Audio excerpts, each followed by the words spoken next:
Agent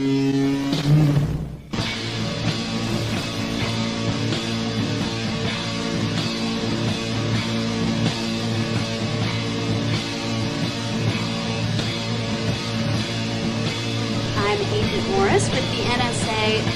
We have identified some very, very interesting anomalous type of aircraft.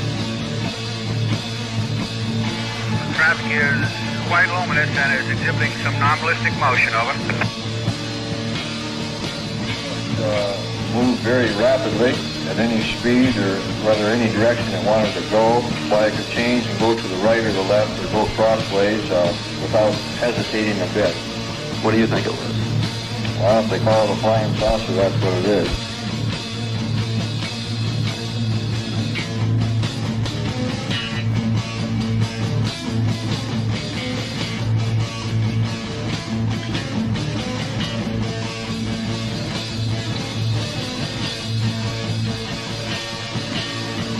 EWA 517, do you want to report a UFO? Over. Negative. We don't want to report.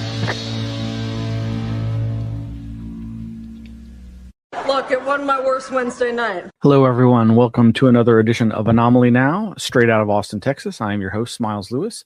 This is the, nowadays it's going to be mostly weekly or sometimes weekly, very rarely live anymore. Happy New Year. Did you survive 2025? Oh my God. What a terrible, fractious year. I hope you and yours are managing and keeping your sanity. Well, this is Anomaly Now. We are affiliated with the 501c3 nonprofit community charity organization known as the Scientific Anomaly Institute, aka Anomaly Archives. We've been here in Austin since our launch in 2003. Over 2 decades of archiving, preserving anomalous materials, as well as performing public education, such as monthly lectures or maintaining the website or these kinds of news programs such as this, Anomaly Now. Well, it is January 21st, 2026. It is Wednesday. And have you seen a UFO today? Why Wednesdays? That's because of John Keel. Way back in the day, I think it was in UFO's Operation Trojan Horse and some of his other publications, he noted that after examining thousands of UFO sightings and reports, he had determined that the most common day for UFO sightings to occur was on a Wednesday, trending towards Thursday. You can search the archives for information about that, but let's dive right in. There's going to be a ton of information we want to cover. Of course, you can go to our website, anomalyarchives.org, and there we have all kinds of information about our organization, our collections, and our monthly Anomaly Academy lecture series that's available for patrons of our Patreon community. We launched this in June of 2024, and after about a year, every month's lecture is made public. And coming up at the end of this month, January 2026, we have Cosmic Witch Susan Demeter presenting Through a Magical Lens, Exploring the Paranormal by Means of Occult Practices. That's going to be a fantastically intriguing, information-laden presentation by our good friend Susan. And you can find out more about that over at our website. Of course, it'll all be in the show notes for tonight's episode. We do provide show notes for every episode of the Anomaly Now show, which started in 2020 and has run for every year since. Mostly weekly, but we have to take vacations and go on hiatus every once in a while. 2022 is the only year we didn't have any shows. And you can find all those archives again at the anomalyarchives.org website. We would love it if you would consider going to our Patreon. That's patreon.com/anomalyarchives and signing up. You can sign up for free and that'll get you access to some material. But if you join at the $10 or month tier or higher as an Anomaly Academy cadet, you get access to participate in our live monthly online lecture series. Again, this month's coming up lecture is with Susan Demeter, and past lectures have featured Erica Lukes and Jack Brewer and just so many others. It's too many to mention, but it's great. Actually, if you go to our website, we have a page now for our 2025 year-end review. I had started working on doing collecting my thoughts and notes for an end-of-year review episode of Anomaly Now. Last year, it took 3 episodes to go through all the news. So I don't know, it's a bit much, but we've provided links in our 2025 year-end review page that link to all the past shows, all the past news links, all the material that we've been distributing through Patreon and through our website over the past year. That includes making Jonathan Downs' 2010 lecture on the Texas Blue Dog Chupacabras available to the public. We also made public Gail Neeson's finale issue of Houston Sky 30 years after its print run ceased back in 1996. And of course, we've had presentations each month, including from our good friend Brad Abrahams, Close Encounters of the Humankind, exploring the cinema of the unseen. And we've released a lot of rare videos and audio from the Anomaly archives, including strange mashups that I made back in the day, back in the, I guess it would be the early 2000s. This one, in fact, being a mashup of Terrence McKenna, Quatermass and the Pit, aka 5 Million Years to Earth, as well as a rare audio of a Roswell movie miniseries promotional audio. It's hard to describe. That one isn't able to be made public. You're gonna have to join Patreon to view it because of copyright stuff. But we also made available rare video that I was featured in for a webisode from the Streets of Fear show from FearNet back in the day. This was about Austin's Convict Hill Road and its alleged hauntedness. It's not haunted, folks, but it's a fun little interesting thing. And like how we mentioned, we've had Erica Lukes and Jack Brewer present, and Tui Snyder talking about travel tombstones and transformation. Other rare stuff that we've released includes rare audio of my and Robert Larson's conversation about infamous psychedelic psychonaut Terrence McKenna, talking about one of his many weird ideas, that is the time stream bifurcation theory, fractal soliton of improbability, aka Roman chariots on the moon. It's hard to explain. You go check it out, as well as rare audio and a weird video mashup that I did years ago of my lecture in 1995, Encounters with the Fantastic, the Transformative UFO Paradigm, which really still matches my ideas about this even after all this time. We also released rare video of Whitley Strieber appearing in November of 2000, 26 years ago, at the Texas Book Festival at the Texas Capitol. This was amidst the fracas that was going on post-election between Bush and Gore. Very interesting bit of rare video there, and just on and on and on. So many great presentations from Adam Gorightly, Michael Hughes, Micah Hanks, Aaron Gulius, and Chris Rutkowski. And of course, Chris Rutkowski's presentation, Abduction Transduction, was presented almost a year ago and will be made public later this month.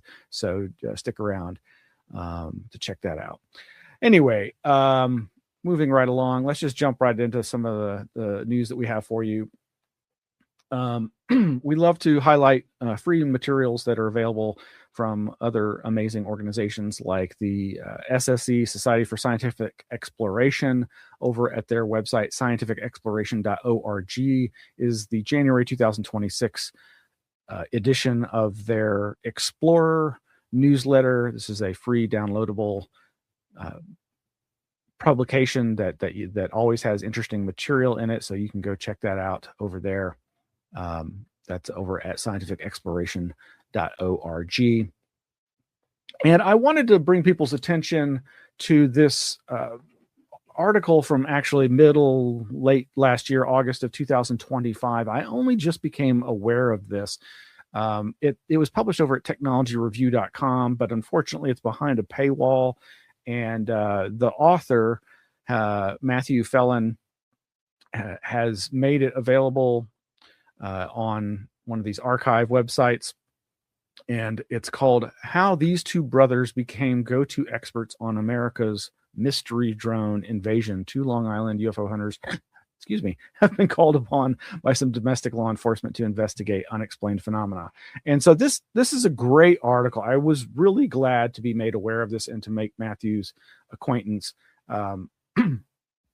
This article is really a good example of the best kind of investigative journalism. It's focusing on the drone, the mystery drone flap issue, but from the perspective of these UFO researchers who you've probably seen interviewed by Ross Coulthart on News Nation and other podcasts and news outlets. But I highly recommend you click the archive link and read this article. I think it's really worth your time.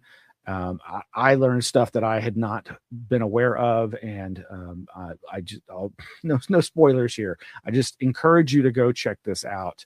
And I think it's very, very interesting.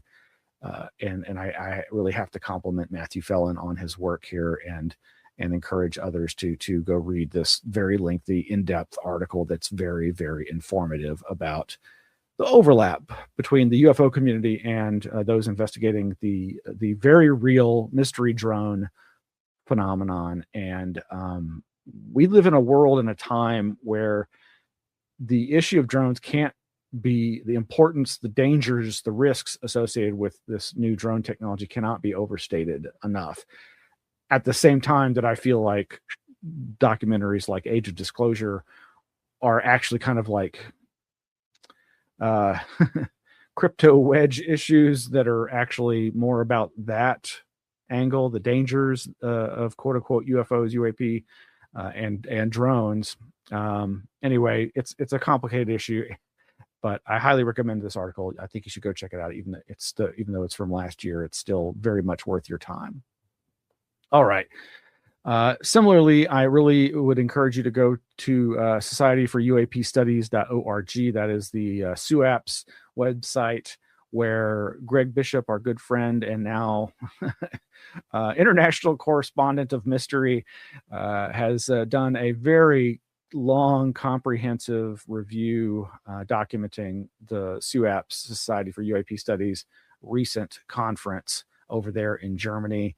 Of course, he recently also reported on the Soul Foundation's recent conference over in Italy. Both of these high-level academic, scientific-oriented organizations chose, doing these international conferences overseas in the midst of the times that we're in. That is also very interesting. But really, I think they both were doing it to encourage and to showcase the international nature of the phenomenon and the international nature of humanity looking into these important phenomena. And yeah, this appears to be about a 15 to 18 minute read. It just goes on and on and on. It's a day by day chronicling of the conference. Just one random paragraph from the beginning. In the social sciences track, part of the discussion centered around how a government UFO disclosure would be handled. Communications director David Metcalf reminded the group that, quote, you have to know what the motivation behind it would be, and recalled a finding from a religious studies scholar, Dr. Diana Pasolka, that there are documented histories which show media was used to create a public, quote unquote, memory that was not necessarily the truth. Member Louise Peterson said that the phenomenon affects witnesses on an individual level and that, quote, we need to have people, researchers, who are more objective, unquote. No kidding.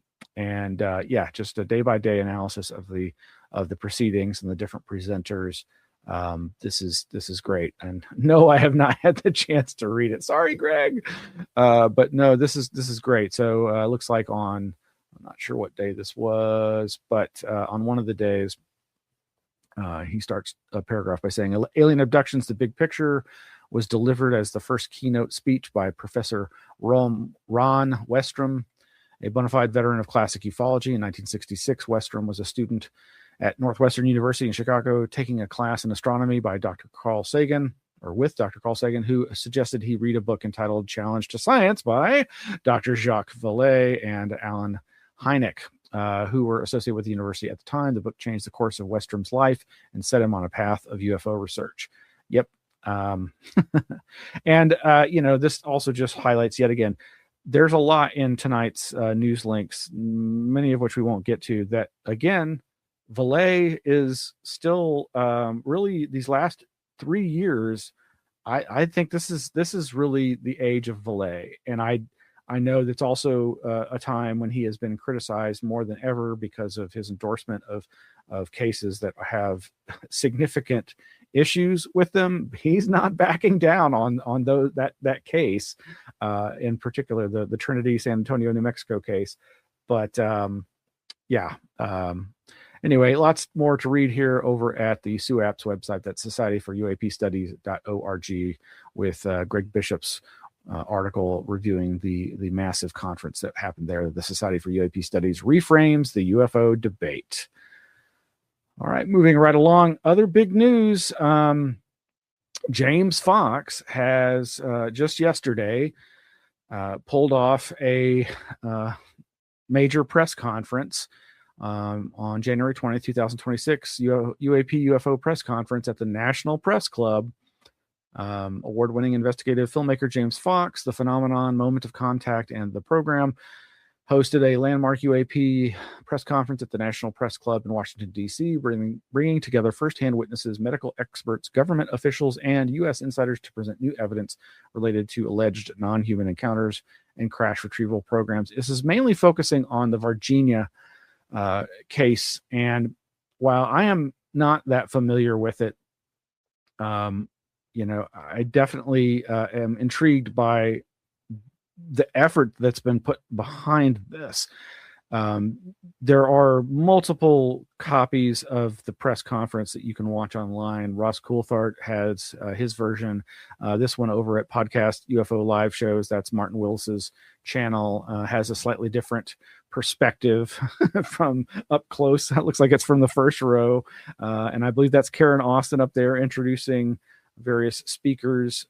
This is really, I'm very much looking forward to this. No, I have not watched this. Yes, it's a 3-hour presentation, and I've just been very, very busy here in the new year, which is why I haven't been able to do the weekly shows. But very excited about these events. Oh, and so this is right, leads right into it. So they also played at this conference something that is now freely available on multiple channels, and that is this video of Jacques Vallée. My name is Jacques Vallée. I'm speaking at the request of Mr. James Fox, because a few years ago I initiated the system of multiple databases used by a DIA-sponsored program at Bigelow Aerospace as a cleared member of a scientific team charged with the study of UFO, UAP phenomena.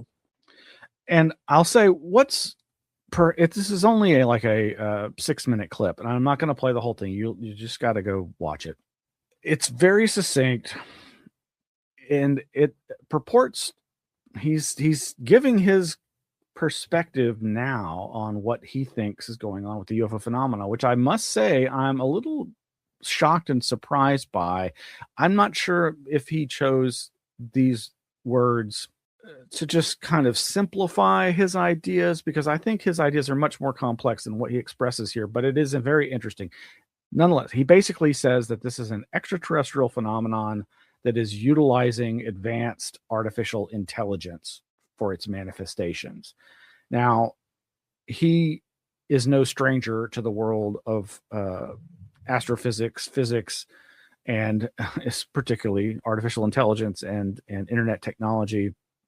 So I do think that's perhaps incredibly significant. It also just strikes me that this is kind of the parlance of our times, and that maybe he again just chose those words and descriptors because of the relevance at this point in our history. I don't know. But yeah, you'll have to go check that out for yourself. There's so much more UFO news. There's just a ton of links. You can, of course, go to anomalyarchives.org, go to our Flipboard. As I was showing, we've got just a ton of news over there. It just goes on and on and on and on. And, I would encourage you to explore all that material over there. And there's just a ton of great stuff. And I'm going to try to touch on some. Oh, I guess I did not get to this. I didn't open the links to this, but okay, before I go away from the UFO angle. We have the Independent reporting Bank of England must plan for a financial crisis triggered by aliens, says former policy expert. This other article, normalisland.co.uk, Bank of England making emergency plans for aliens in move that makes satirists redundant. And where is this other? There's this other one. Yes, warning issued. I can't. This is wild, folks. Newsweek saying warning issued that alien revelations could spark financial crisis. This one over at newsweek.com. A financial crisis could be triggered by an announcement that aliens exist, according to Helen McCaw, a former policy expert of the Bank of England. McCaw told the Times of London that politicians and bankers can't afford to dismiss alien life, and wrote to the governor of the Bank of England urging him to organize a contingency plan in case the White House confirms alien existence. Wow, we are in such strange territory, my friends. Okay, enough of that. Yes, now shifting gears.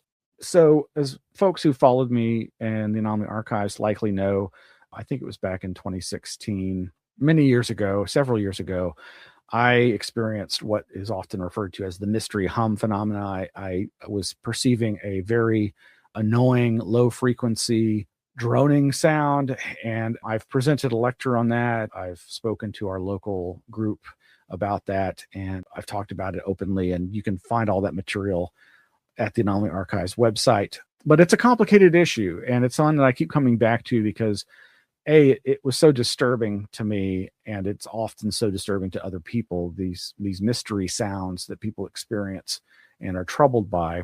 So anytime I see news about this, I find myself very intrigued. And it kind of potentially links in with another weird thing that's been in the news lately that I want to talk about. But over at coasttocoastam.com, Tim Banal writes, video mystery blasts concern Pennsylvania community. Residents of a Pennsylvania community are understandably concerned about a series of recurring mystery blasts that have rocked their homes over the last few years. According to a local media report, multiple people in Bensalem Township have witnessed the inexplicable booms accompanied by a flash of light in the night sky.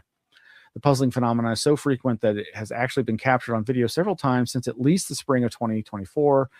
And what this reminded me of, and so, I don't know how familiar folks are with nextdoor.com. It's often described as like the Facebook for your neighborhood. Several friends of mine have joked that, oh yeah, Nextdoor, where people go on to complain about everything, especially their neighbors, and especially the most recurring quandary of fireworks or gunshots.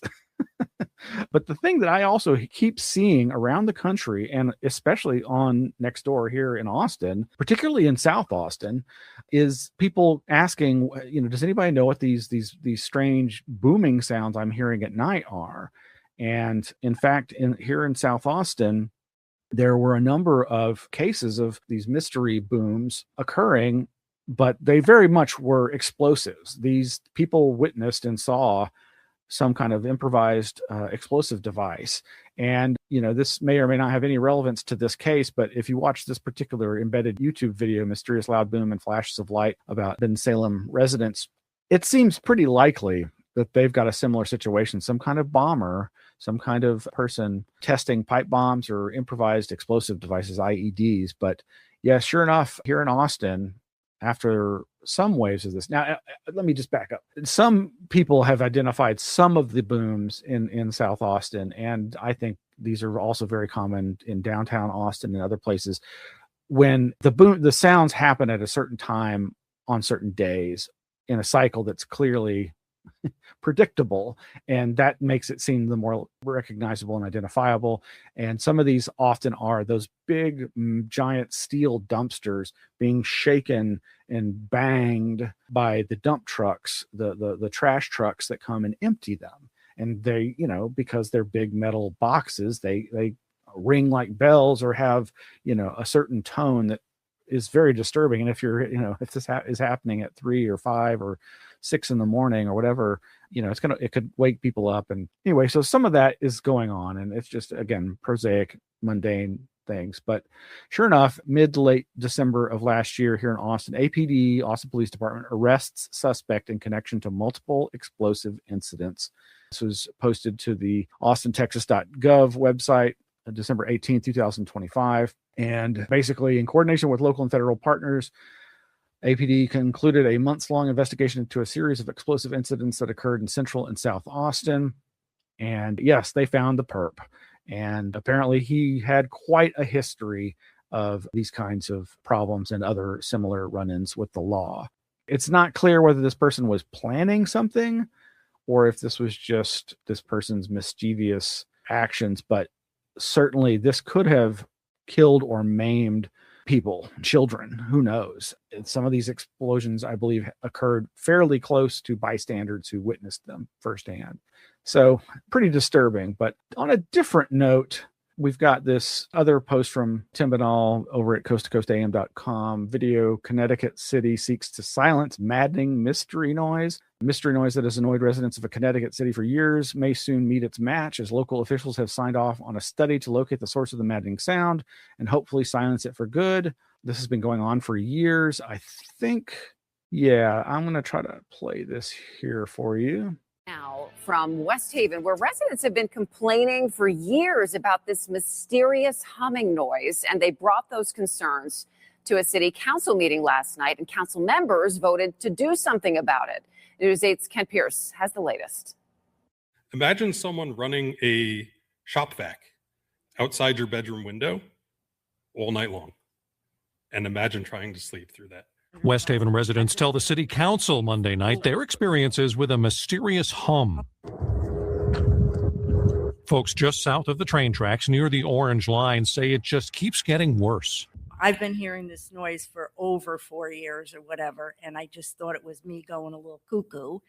But it's gotten to the point where it just gets in your chest. Disruption with our sleep, increased stress, difficulty concentrating. Kimberly Noons put together an online petition after experiencing her own problems with the noise. Definitely my mental health, my sleep. I'm not able to sleep with this humming sound all the time. The city has been working to pinpoint the source. They think they have, but need definitive proof. There's a lot of assumptions where it's coming from. Mm-hmm. We have our assumptions as well, but we need to confirm in black and white with an expert, a certified expert. Yeah. Motion passes. Thank you all, Commissioner. That's why the council voted to spend $16,000 for an acoustic study. That requires microphones set up for 10 days in a row. It's best to do while the leaves are still off the trees and before birds and crickets start making noise. The test is also weather dependent. Rain is not helpful because that makes too much noise. If there's no rain in the forecast and the wind is expected to be below 10 miles an hour and we could find a week in there that works, we'll set it up and go. 30 days after that, they should have the report and an answer to the mystery. Kent Pierce, News 8. Right. So that was over at WTNH News 8, their YouTube channel. And so that seems, that's probably got a very identifiable source, but it's very typical. With my experience, I honestly think I was experiencing some internal physiological issue that was resulting in what you could describe as low frequency, bassy tinnitus, instead of the traditional high piercing one, which I hear all the time. I hear it right now. But the low frequency is much more disturbing to most people. But so I wanted to also play this video from it's a month or two ago, I think, that's very similar. It's probably some industrial sound like what they're experiencing. For weeks now, some strange sounds have been echoing through several local neighborhoods. People are losing sleep, and neighbors can't quite pinpoint the source. Local 12's Marilla Porter is live tonight in Northside with what they are hearing and the frustration this is causing. Hey, Marilla. Hi, Kyle. Yeah, Sean Harold is the person who reached out to us. He actually lives in Clifton, and he really just wants to get some answers. Now, he spent last night logging how many times he heard this mysterious noise going on and off through the night. He counted about a dozen times, and all he wants to know is when this is going to stop. When you stop and really listen, the city makes a lot of noise. Speaking of sounds. But what people are hearing in Northside, Clifton, and Camp Washington is unusual. With a lot of that city noise, a lot of it becomes pretty regular and you get pretty used to it. So when something like this that's pretty foreign, it kind of stands out to you. This sound is keeping people up at night. Brendan Markham says last night was the loudest it's been in Northside. It almost didn't stop for a couple hours. The duration varies from a few seconds to several minutes, and it's difficult to describe. We were hearing this like siren-like quality noise, whirring, oscillating up and down. The Herald started hearing the sounds 2 weeks ago in Clifton. My son came up to me and said, "Dad, the tornado sirens are going off." And it's been happening every night since. Usually it starts at about 10 p.m. It can go till 3 a.m., 4 a.m., but it's quite unpredictable. And it kind of stresses me out because I don't know what it is, and it's kind of scary. It's got a lot of people talking on Facebook, speculating about the source. Storm sirens, construction, drones, this recycling plant, or the rail yard. Markham thinks whatever it is industrial. It's such a high pitch, noise pollution wise, whatever it is, machinery wise, needs a lot of torque. The loudest thing in this whole area is the rail yard. Some think it's a public safety issue. Sean Harold just wants to know when it'll stop. We just hope to get to the bottom of it, figure out what it is, and if it's, a temporary thing or not, and hopefully the community can, rally if it's not temporary, because it's really impacting us. Now, I also spoke to one person on the phone, and he says people who work in the rail yard believe the source of that noise is a failing turbocharger on a train's diesel engine. Now, we've only been out here a few minutes tonight in Northside. We have not heard the noise, but neighbors who have been reporting it to 311, the city's non-emergency line, including Sean Harold. 311 told him to contact the Environmental Protection Agency. For now, live in Northside, Marilla Porter, Local 12 News. Marilla, thank you so much. A spokesperson for the city manager says that he is, quote, asking around to see what this noise could possibly be. We also reached out to council member Mark Jeffries, who lives in Clifton. He said that he hadn't heard the noise himself, but he sent an email directly to the city manager to see what can be done about it. And there's been follow-up like this other one from Local 12 News. From Yetis to rail yards, possible lead emerges for strange noise in Cincinnati, which now, there was nothing new in this other thing, and it's a really stupid news report. Not going to play it. I'm sorry that was a little long, but that was to me an example of decent local reporting on this. But it sounds like they already have the answer to their question right there.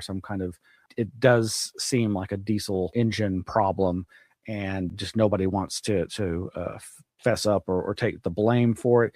But this other video from a month or so later, or maybe a couple weeks later, they just have fun with it in a way that's just like, oh, are you just being?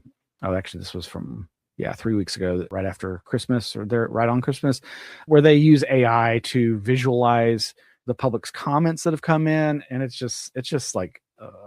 It might as well have been a Halloween silly season kind of news case, but some recent follow-up over at Cincinnati.com. City questions CSX about loud multi-neighborhood mechanical sound, And the article says CSX Transportation repaired its train equipment around the same time the city of Cincinnati asked the company if it was responsible for a loud mechanical whirring noise, according to officials.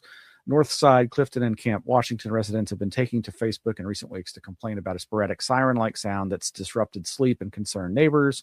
Yeah, again, this so often, I think in these cases, there is some mechanical explanation. But meanwhile, the Havana syndrome is back in the news.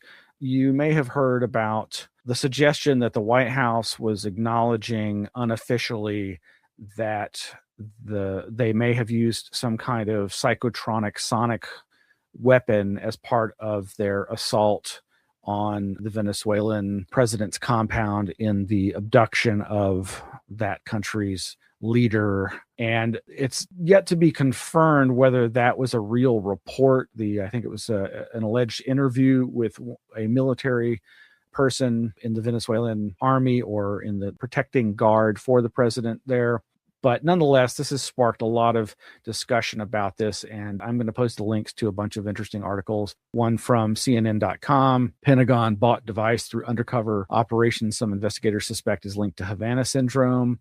An unrelated but still oddly timed article from Futurism.com, Home Depot deploys Havana-style sonic weapon against day laborers. Now, this reminds me of, so there are these, LRAD, these different microwave and acoustic devices that are used for crowd control. This has been part of non-lethal weapons research for decades and has generated all kinds of speculation about these kinds of devices over the years. And I remember years ago, certain high-frequency sonic devices were being used at stores to drive away teenagers and young kids that were congregating outside. Because of their age, their hearing range was typically, they could hear higher pitched things than their older customers. And so it was literally targeting the kids. And this reminds me of something that occurred to me as a child, which is a little embarrassing and could prompt all kinds of jokes. But I was at a local famous Tex-Mex restaurant with my mother, and I was hearing some high frequency, high pitched sound that was really like practically causing a migraine.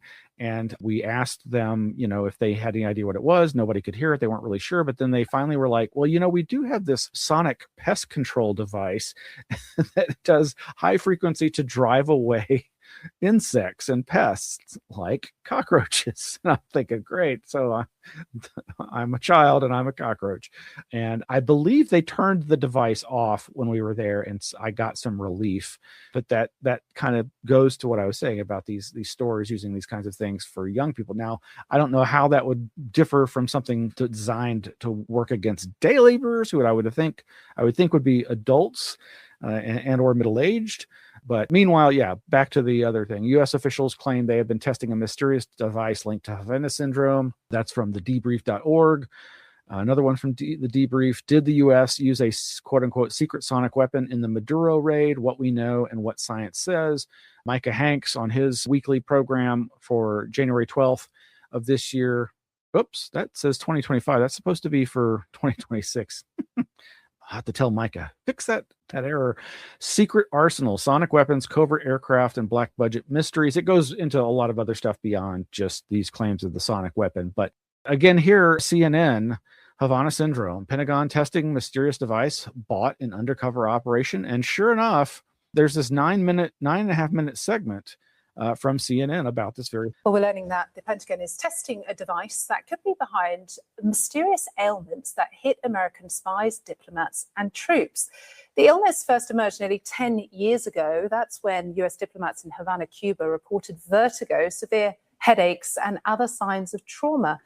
Later cases of so-called Havana syndrome were reported worldwide. Sources say the device was purchased for millions of dollars in an undercover operation in the last days of the Biden administration. Yeah. Now, contrast this with the work of people like Robert Bartholomew, who put out a book a couple of years ago called Havana Syndrome, Mass Psychogenic Illness and the Real Story Behind the Embassy Mystery and Hysteria, which is, as far as I can tell, incredibly dismissive. But as several people have said, if these reports that our government is admitting that they have this device or bought one, that goes a long way to the need for an apology to all the people that they have denied services to and who have been ridiculed for making the claims of being victims of this technology, if that is in fact what they are. Over at goodreads.com, the synopsis of this Havana Syndrome book by Robert Ballo and Robert Bartholomew. It is one of the most extraordinary cases in the history of the mating calls of insects were mistaken for a sonic weapon that led to a major diplomatic row. Since August of 2017, the world media has been absorbed in the quote-unquote attack on diplomats from the American and Canadian embassies in Cuba, while physicians treating victims have described it as a novel and perplexing condition that involves an array of complaints, including brain damage. The authors present compelling evidence that mass psychogenic illness was the cause of Havana syndrome. Now, also consider that in the UFO field, you've got luminaries like Gary Nolan, who, and I think Kit Green also, who've done research on people who have apparently been affected by some kind of technology, but it's being couched in terms of their proximity to quote unquote UFOs and UAP, unidentified anomalous phenomena, aerial phenomena, UFOs, and that it has got the same symptomology and brain damage component as that of quote unquote Havana syndrome victims. So what is going on here? Is this a disinformation campaign? Is this a misinformation campaign? Are these totally different, unrelated issues? Inquiring minds want to know. Well, let's see. I need to wind down here, but yeah, we've got so many other news links in the paranormal parapsychology realm that we've got these great links. Unfortunately, there's an obituary for parapsychologist Stephen Browd. He's passed away. There's an interesting podcast out there now on the subject of telephone calls from the dead that features conversation with parapsychologist Dr. Callum Cooper, and other interesting articles like Electronic Contact with the Dead, What Do the Voices Tell Us, and the curious phenomena of spirit blush writing. Also an article on paranormal group dynamics. And this one, How Much Do I Remember? How Much Do I Still Use? By our good friend Paul Smith over at his blog at rviewer.com, and where somebody's question about his education that he received at the National Intelligence University, NIU, formerly I think called the Defense Intelligence College, back in 1993 when he was there. And this touches on ultimately his experience in the military remote viewing program. So very enjoyable read and interesting reflection by our good friend Paul Smith, and you might want to check that out. Yeah, there's still a bunch of other stuff, including some cryptozoology news, tons of links that we'll be posting. But we do want to make sure that you check out Tim Binnall's interview with Lauren Coleman for his Binnall of America show, number 106, that is focused on the case of the Dover Demon. And if you don't know anything about that, I highly recommend you check it out. It's an amazing interview between Tim and Lauren, who have a wonderful friendship, and they explore Lauren's intimate connection to the original investigation of this strange cryptozoological critter. Highly recommend that. All kinds of interesting other cryptozoology articles and videos and podcasts that you should check out, including one that's a premium episode from the QAA, QAnon Anonymous podcast, Werewolves of the Bayou, featuring Jacques LaRouche. I highly recommend that interview. So many other great articles and links there to various blogs that you should definitely check out. The Daily Grail also has a wonderful interview with Lauren Coleman, From Bigfoot to Lake Monsters. Lauren Coleman discusses the current state of cryptozoology, which results in him talking about the best evidence of Bigfoot, which is 98% sure the Patterson-Gimlin film is real, which is obviously, some people say that is the best evidence and is really still yet to be disproven, despite all the claims that it's a guy in a monkey costume.